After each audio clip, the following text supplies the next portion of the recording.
Morning, folks. We have a misty, rainy morning. And when I got to my stand this morning, I actually had 2 deer that were bedded right behind me, like literally 30 yards behind my stand up on the top of this hill here. And they took off running. Hopefully it wasn't a buck bedded with a doe, but that's how it goes sometimes. So we're gonna sit this out this morning. And hopefully this misty rain, it's cool, northwest winds, hopefully gets them on their feet.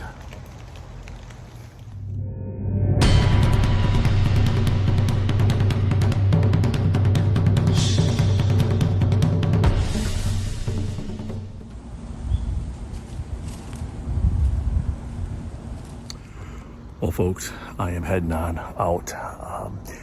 Saw no deer, and it's noon right now. And I'm gonna make a lateral move. The other thing is, where I'm set up here, the morning was great because I could see my thermals actually head up and away, which was a good thing. But here for the evening now, or if I stayed for the evening sit, my wind is going to go down. So what I'm gonna do here is I'll make a lateral move, and we're gonna go see a different spot that I'm gonna sit in here tonight. And I have a buck over there that's been showing up sporadically on camera, but maybe tonight will be the night that he shows up.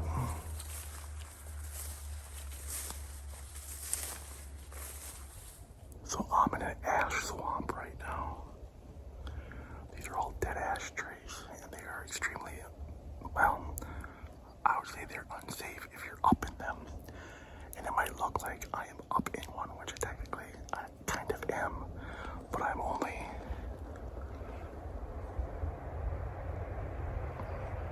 12 to 14 inches off the ground. So hence I don't have a safety rope on. If I fall, I'm gonna fall in some wet and muck. And I'm only gonna fall about 14 inches. So just want you folks to be aware of that. Otherwise, yes, I do normally wear a safety harness. So these deer are walking right along this edge here. And I have a mock scrape right down there. And they're coming in to hit that. Now there's a particular buck called a fork, and he's not a fork, he's just got a fork on the back of his rack. And he has a friend called Knife, and Knife has one side that looks like it's a type of a sickle knife sticking out of his head. So I nicknamed those two Fork and Knife.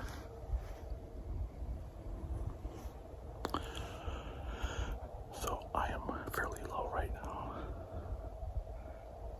and I have a little cover in front of me, but I have to be on the ash side, the swampy side, because I have a northwest wind.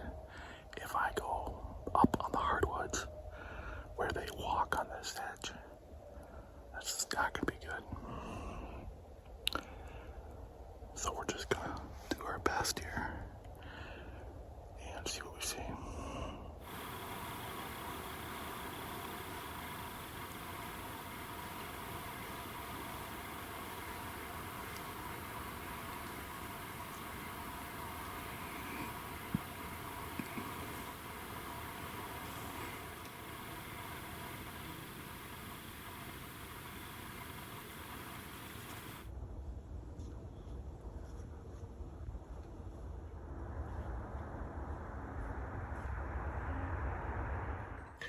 Well, folks, I'm going to switch it up a little bit today.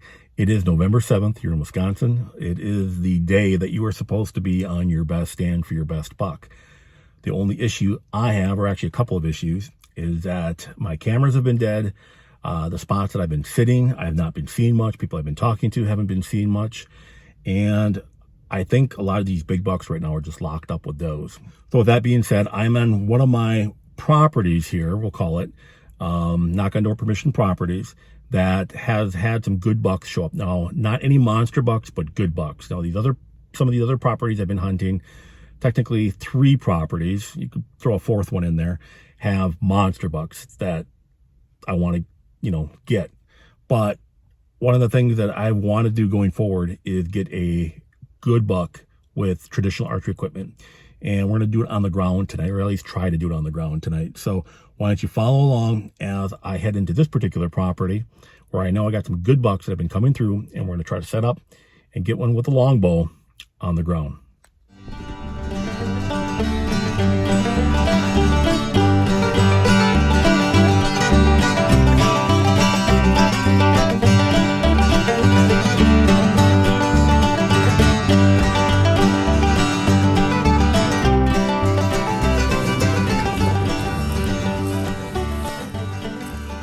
So one of the tough parts is trying to find somewhere to put a ground blind on the fly. And I have a fallen down tree right here. There's also a bunch of other blown downs. We got some cedars that are knocked down. So the key though is we don't want to just sit in what looks good for a ground blind. We also have to be where the deer are walking to. I have a mock scrape and they're hitting this mock scrape. So I need to be as close as I can, I feel, at least tonight, to be as near as I can get to that mock scrape. And maybe within shooting distance of that mock scrape or very close. So that's going to be really the tough part tonight. Next year, what I'm going to have to do is I'm going to have to really start to maybe even create some ground setups if I want to extend my ground game a little bit better. And I also want to get up some stands, a few more stands set up too next year.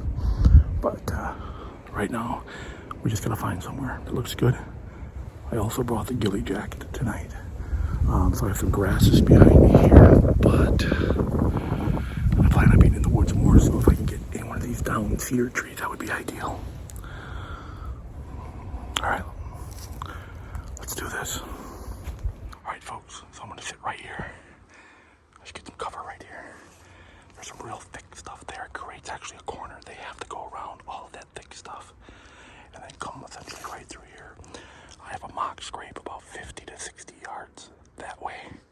I'm not going to be able to reach it, but they still should have to come through here.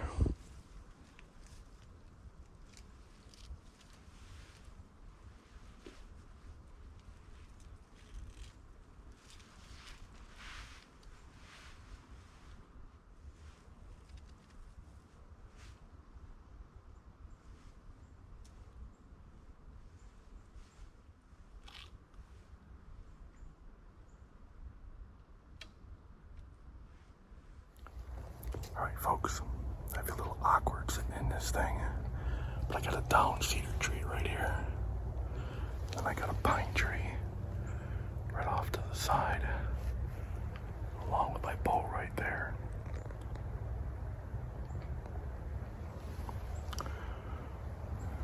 They gotta be close.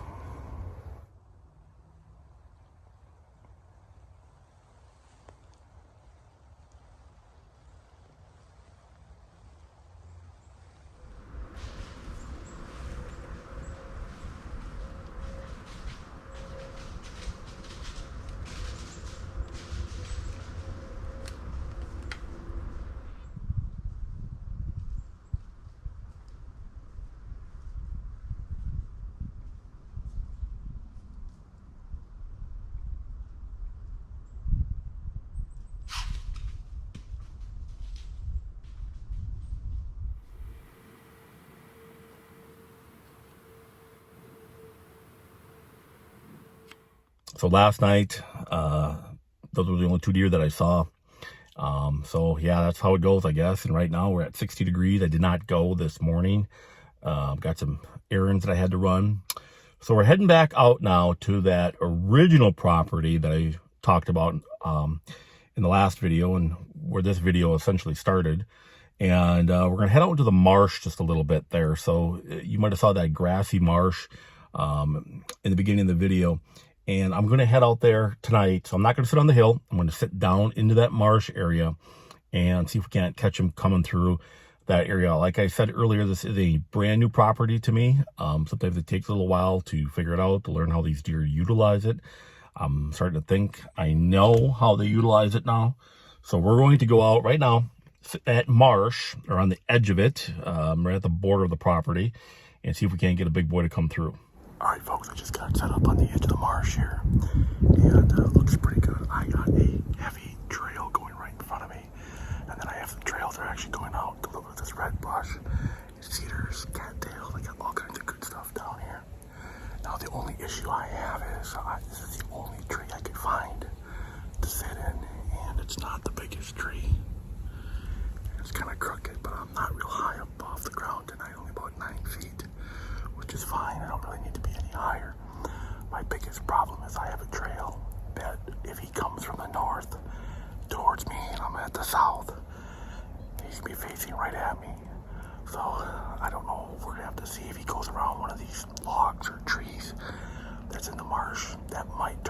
broadside enough to give me a broadside shot.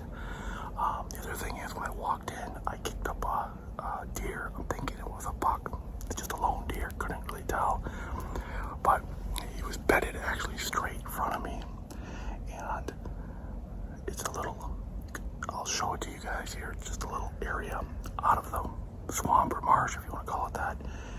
And that's where he was bedded. Now, I've talked about this before in one of my first videos called Sentinel Buck Beds. And I think that's exactly what he was doing.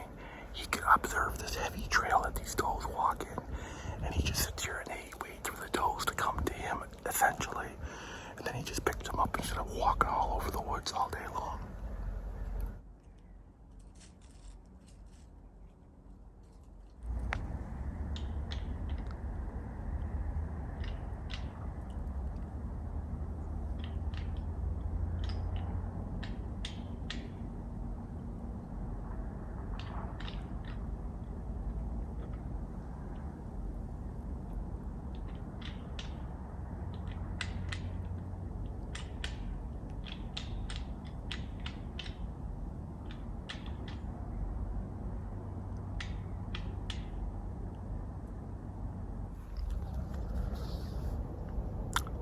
Make this stuff up, folks.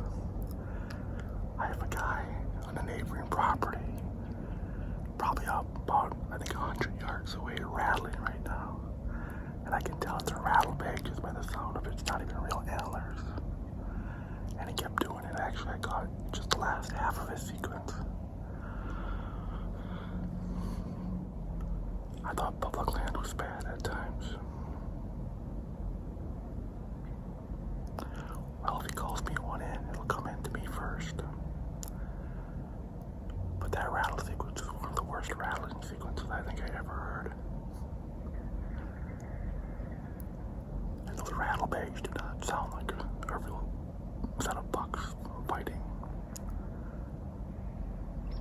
At least his rattle bag anyways. You know, one of the things that I see out there, these hunting shows that, you know, they would just show the individual getting the deer kill on TV and rah, but they never show this grind, these sometimes issues that we have to deal with as bow hunters. And the only thing I can think of right now is it's this weather. You know, it's just warm during the day. My cameras have been dead. People, once again, not seeing much. But, you know, I want to show you exactly what it's really like out there for us average guys, if you want to call it that. I don't lease property. I don't hunt any special ranches. I'll knock on door permission property and public land. And these are the grinds that we have to go through. And, you know, it's just the way it goes sometimes, and got to keep at it. And we're going to get all this stuff here off, get in the house, eat, go to bed, wake up, and do it all over again. So plenty of season left. Right now, we are right in that peak of the rut yet, but we are coming to the end of that peak here, and, you know, we just got to keep on grinding.